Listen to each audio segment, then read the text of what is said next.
Bien. Député de Abitibi-Témiscamingue. Merci beaucoup, Monsieur le Président. Ça me fait vraiment plaisir de parler de cette situation particulière. En tant qu'infirmière, lorsqu'on parle de problèmes de santé et de projets de loi touchant un problème de santé, c'est toujours pour moi une grande chance de pouvoir m'exprimer en cette Chambre sur le sujet. Ce qu'il faut comprendre, c'est que l'autisme, c'est une maladie qui est malheureusement répandue, qui est fréquente, qui est une maladie très lourde, non pas seulement pour le patient qui est atteint, mais pour la famille et l'ensemble de l'entourage de la personne qui est atteinte et qui est malheureusement incurable. C'est un trouble neurologique qui touche des millions de familles canadiennes et, particulièrement les enfants. Ça perturbe le fonctionnement du cerveau, ça résulte de troubles de comportement qui sont plus ou moins graves selon les cas et une habilité à avoir des interactions sociales ou une communication normale et aussi des comportements répétitifs et très structurés. Les symptômes sont vraiment d'une intensité différente pour chaque personne et ça peut varier dans le temps. Quand on parle de varier dans le temps, c'est qu'il peut avoir une petite amélioration sur les symptômes, petite à moyenne, selon la thérapie et les comportementales et l'aide qui est apportée à l'enfant dès son jeune âge. Il peut avoir une amélioration, mais c'est certain que les symptômes vont toujours rester. On estime à 1 enfant sur 100 les cas qui sont touchés, ce qui fait que c'est la maladie neurologique chez l'enfant qui est la plus répandue, plus que le cancer pédiatrique, plus que le sida, plus que le diabète combiné. Dans le monde, on estime à 35 millions d'autistes et au Canada, 48 000 enfants et 144 000 adultes seraient atteints d'autisme. Donc, si on prend en compte les familles, les proches, l'entourage de toutes ces personnes-là, c'est un nombre très élevé de Canadiens qui ont à vivre quotidiennement avec les conséquences de cette maladie-là. Les causes demeurent inconnues. Certains facteurs, si on peut dire, ou congruences statistiques permettent de déterminer certaines choses, mais les causes demeurent pour l'instant inconnues. On s'intéresse au niveau de la recherche à certains facteurs génétiques et des facteurs aussi biologiques, environnementaux, mais on n'est pas capable de déterminer à ce moment de façon sûre quelles sont les causes et s'il existe un moyen de soigner ou de prévenir cette maladie-là.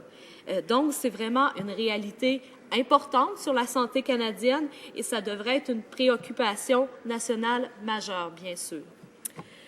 Lorsqu'on parle des symptômes, soit le manque, l'absence de sociabilisation et de communication, ça s'exprime par des troubles de communication, un retard dans le développement du langage qui est plus ou moins grave selon l'intensité des symptômes. Faut comprendre qu'un enfant autiste ne va pas être comme les autres enfants. Il ne va pas les comprendre, il ne comprend pas leurs intérêts, il ne comprend pas leur comportement, leur jeu. C'est très difficile pour lui d'interagir avec les autres enfants parce qu'il ne les comprend pas.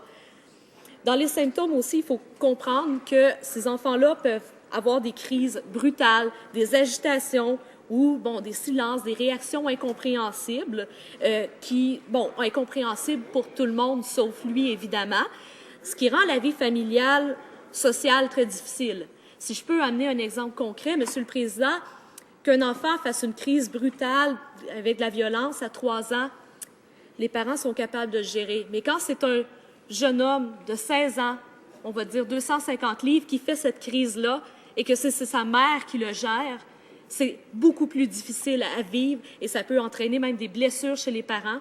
Donc, ton enfant te blesse et tu ne comprends pas pourquoi. C'est extrêmement... Ça a un impact majeur sur les familles et je tenais à amener cet exemple concret-là parce que je crois que c'est important de comprendre la réalité dans laquelle les parents vivent cette réalité-là.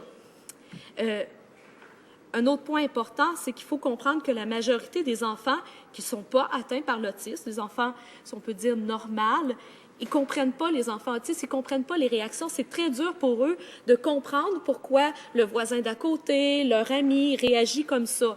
Pour eux autres, c'est extrêmement difficile. Donc, c'est sûr et certain que ces enfants-là ne sont pas portés à aller vers les jeunes autistes. Encore là, bris de socialisation, bris de capacité à communiquer, à entrer en interaction. J'ai parlé justement des conséquences qui sont extrêmement difficiles à gérer pour les familles. On sait que ces enfants-là demandent beaucoup d'attention. Donc, les familles ont tendance à se recentrer sur elles-mêmes. Les communications avec le monde extérieur, c'est quasi inexistant parce que tout est géré au quart de tour, c'est des soins constants, c'est très difficile à gérer. Donc, les parents ont souvent tendance à rester dans leur petite bulle parce qu'il y a tellement de choses à faire qu'à la maison qu'ils n'ont pas le temps de voir des amis, qu'ils n'ont pas le temps de décompresser, de parler, de penser à autre chose. Donc, leur vie est souvent tournée alentour de la maladie complètement. Le diagnostic, lorsqu'il tombe, la situation familiale est changée à jamais aussi. Lorsque le pédiatre, le psychologue, psychiatre qui évalue l'enfant dit « votre enfant est atteint d'autisme », on sait que c'est pour le reste de la vie de l'enfant qu'on va avoir à s'occuper de lui, à gérer ça. Et que même cet enfant-là, même rendu à l'âge adulte, on va devoir l'aider souvent et continuer à l'accompagner. Donc, on a assuré des soins à un membre de la famille pour le restant de la vie de cette personne. Donc, c'est extrêmement lourd sur les familles. Donc, je vais donner un exemple concret. Quand votre enfant se met à crier, donner des coups dans le supermarché, vous voulez l'amener faire des courses chez des amis, chez le médecin, puis il fait une crise, bon, on fait une intervention, si on peut dire, et bon, après une ou deux fois, si on est des bons parents, habituellement, la situation va être réglée, l'enfant est compris.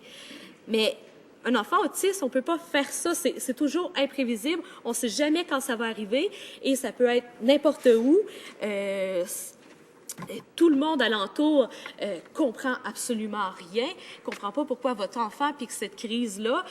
Vous avez l'air d'avoir aucun contrôle, de ne pas savoir du tout quoi faire avec votre enfant. Donc, ça peut être des situations qui sont extrêmement difficiles à vivre. Donc, chaque sortie extérieure avec votre enfant, c'est une aventure dans le sens que vous ne pouvez pas savoir comment ça va se passer, comment l'enfant va le gérer.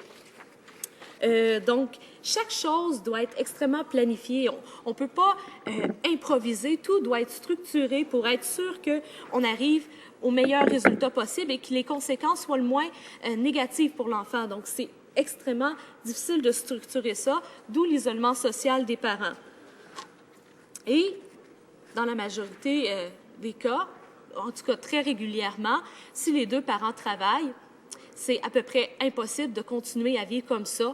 Et il y a au moins un des deux parents qui doit cesser de travailler pour s'occuper de l'enfant parce que ça représente une tâche trop lourde. Et on ne se cachera pas que s'occuper d'un enfant autiste, ça demande des capacités très particulières. Et malheureusement, je ne crois pas que les gardiennes, pour aider les parents, se précipitent aux portes pour aider parce que c'est vraiment très difficile. Donc, conséquences pour les parents, les frères, les sœurs, surcharge de travail pour les parents, sentiment d'isolement, insécurité face à l'avenir de ton enfant. Tu ne sais pas du tout s'il va réussir à faire quelque chose, si un jour il va pouvoir avoir un certain degré d'autonomie. La discrimination. Ce qui arrive aussi, c'est que les autres enfants n'ont pas les autres enfants n'ont pas la même attention. Ça devient extrêmement difficile. Donc, ça peut même aller jusqu'à des suicides et des tentatives de suicide de la part de certains parents. Donc, je crois que c'est quand même assez majeur. Ainsi, dans ce projet de loi-là, oui, on se tourne vers une journée mondiale de la sensibilisation à l'autisme. Mais je crois que, dans le projet de loi, il n'y a rien, à mon avis, qui m'apparaît... je ne crois pas que personne va voter contre ce projet de loi-là. Je crois vraiment que c'est un bon projet de loi. Donc, il doit être adopté. Mais ce qu'il faut comprendre aussi, c'est que si on adopte la Journée mondiale de sensibilisation à l'autisme, il faut aller plus loin. Il faut par la suite prendre des actions pour encourager la recherche, pour encourager l'accès aux soins et la prise en charge, pour encourager l'aide financière, les aides psychologiques et familiales, l'éducation et l'adaptation à la vie professionnelle de ces personnes-là.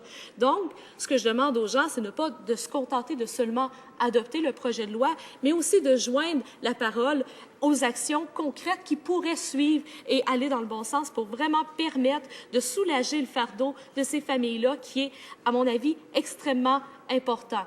Donc, j'invite mes collègues à appuyer ce projet de loi-là, mais aussi à prendre des actions par la suite qui vont dans le même sens. Merci, Monsieur le Président.